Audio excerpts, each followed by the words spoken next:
Video start करने से पहले ये हमारे top commenter Manjeet Chaudhary, crazy lover gamer, Archana Gupta और एक है ये, मेरे को इनका नाम पढ़ना नहीं आ रहा, खाली आप सभी का दिल से शुक्रिया। अब तक बैठा था मैं शांत, अंदर पल रहा था तूफान, बच के रहना मेरी जान, होने वाला है अब काल और है जगाया तूने आज, सबका होगा सर्वनाश, आगे होता है क्या देख, अब बस होगा तांडव नाच, तांडव नाच। हेलो एवरीवन, मैं हूं एनिमेशन ब्लॉगर और आज मैं आया हूं गौरव सनपाई की यूट्यूब चैनल पर और आज मैं एक्सप्लेन करने वाला हूं शोनेन मेड की एपिसोड नंबर 10 को और मैंने अपने यूट्यूब चैनल का लिंक भी डिस्क्रिप्शन में दिया हुआ है, तो प्लीज आपसे उसे भी चेकआउट कर लेना। So let's begin. एपिसोड की शुरुआत में हमें दिखाया जाता है कि मुडोको और चिचिरो दोनों खाना खा रहे होते हैं। अब जैसे मुडोको का खाना पूरा हो जाता है वो अपने रूम में जाने लगता है, लेकिन पता भी चिचिरो उससे रोककर उससे चाय के लिए पूछता है और पता मुडोको उससे कहता है कि उसे चाय नहीं पीनी है। उसके न कहते चिचिरो को उस पर कुछ शक सा होने लगता है। फिर हम देखते हैं कि मुडोको चुपके से अपने रूम में जाता है और फिर चिचिरो भी उसका पीछा करते करते उसके रूम तक पहुंच जाता है और हम देखते हैं कि मुडोको फेस मास्क पहनकर बिलियो को प्यार कर रहा होता है। देखते चिचिरो काफी ज्यादा हैरान हो जाता है। फिर चिचिरो मुडोको से कहता है, क्या तुम्हें पता है कि तुम इतनी सारी परेशानी में क्यों हो? फिर मुडोको उसे जवाब देते हुए कहता है, हाँ मुझे पता है। फिर चिचिरो उससे कहता है, वैसे तुमने बहुत बार सुना हुआ है, लेकिन फिर भी तुम यही गलती बार बार करते रहते हो। क्या तुम मुझे बता सकते हो कि तुम यही काम बार बार क्यों करते रहते हो? फिर मुडोको उसे जवाब देते हुए कहता है, मैंने ये फेस मास्क इसलिए लगाया क्योंकि जब मैं छींक मारूंगा तो बिल्लियों के ऊपर नहीं गिरेगी। फिर चिचिरो उससे कहता है, मुझे ये फेस मास्क बिल्कुल भी नहीं पसंद, ये घर में इस तरह की फीलिंग देता है जैसे कि हमारे घर में कोई चोर आया हुआ हो। फिर मुडोको उससे कहता है, ठीक है, अगर तुम्हें नहीं पसंद तो मैं इसे उतार देता हूँ। फिर सीन चेंज होता है और हमें सुपरमार्केट का सीन दिखाया जाता है और हम देखते हैं कि चिचिरो खाने के लिए सब्जियां खरीद रहा होता है और तभी वहाँ पर हाना और मिसेस गिनो आ जाते हैं और तभी मिसेस गिनो चिचिरो से कहती हैं, उस वाइट डे गिफ्ट के लिए तुम्हारा बहुत बहुत शुक्रिया। वो मैक्रोन सच में बहुत ही ज़्यादा स्वादिष्ट थे। वो घर पर बने हुए थे ना? फिर चिचिरो से जवाब देते हुए कहता है, हाँ वो घर पर बने हुए थे। फिर मिसेस गिनो से कहती हैं, अब ये टाइम है मेमोरियल वीक का, हिगन है ना? मैं तो अपने घर पर बहुत सारे बोटामोची बनाने वाली हूँ, क्या तुम उन्हें लेना पसंद करोगे? फिर चिचिरो से कहता है, हाँ लेकिन। फिर हिनो से कहती हैं, अरे यार तुम शर्मा मत, तुम घर आ जाना और तुम ले जाना। फिर चिचिरो उनसे कहता है, आपका बहुत बहुत शुक्रिया।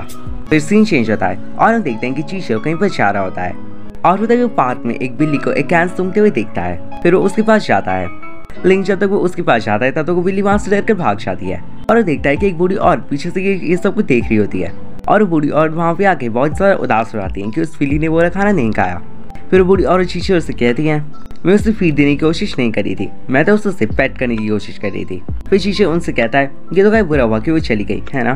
फिर वो बूढ़ी औरत उसकी इस बात को इग्नोर कर देती है और चिचिरो से कहती है, क्या तुम आज शॉपिंग पर गए थे? फिर चिचिरो उन्हें जवाब देते हुए कहता है, हाँ आज सुपरमार्केट में एक बहुत ही बड़ी वाली सेल थी, क्या आप यकीन कर सकते हैं कि कैबेज 98 येन का है और हाँ अब मैं बोटामोची बनाने के लिए सामान खरीदने जा रहा हूँ। उसके न कहते वो बूढ़ी औरत काफ़ी खुश हो जाती है।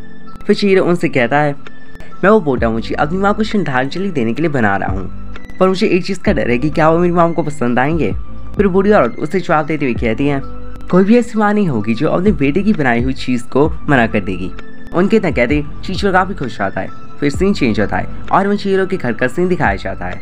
फिर वो मकोटो से कहता है कि वो आज घर पर बोटामोची बनाने वाला है।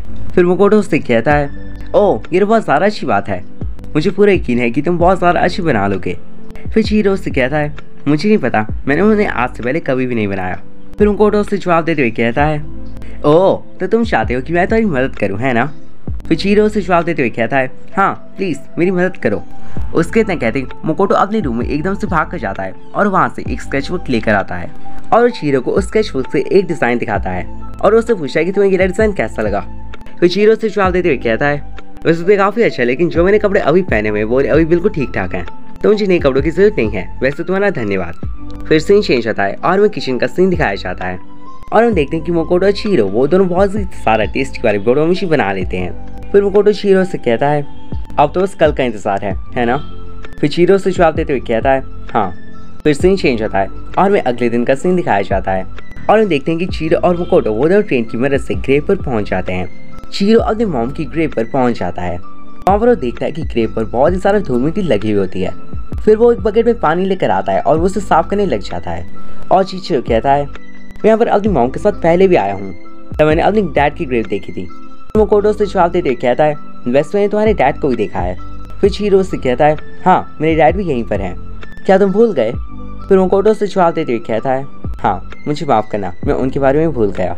फिर चीरो से जवाब देते हुए कहता है, कोई बात नहीं, मुझे उनके बारे में याद नहीं था। वो तो एकदम से मॉम की ग्रिप साफ करते करते मुझे मेरे डैड के बारे में याद आ गया। मेरी मॉम ने मुझे मेरे डैड की फीचर्स दिखाई थी, लेकिन उन सभी फीचर्स में मेरे डैड ने अपने फेस को कवर करा हुआ था।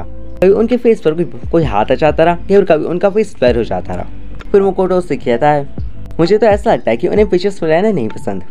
फिर चीरो उससे कहता है, लेकिन मेरी मॉम हमेशा मेरे डैड के बारे में बातें करती रहती थी। मेरे डैड मेरे पैदा होने के बाद मर गए। फिर हम देखते हैं कि चीरो अपने मॉम और डैड को श्रद्धांजलि देता है और वो प्रार्थना करता है और वो बोटामुची भी उनके आगे चढ़ा देता है।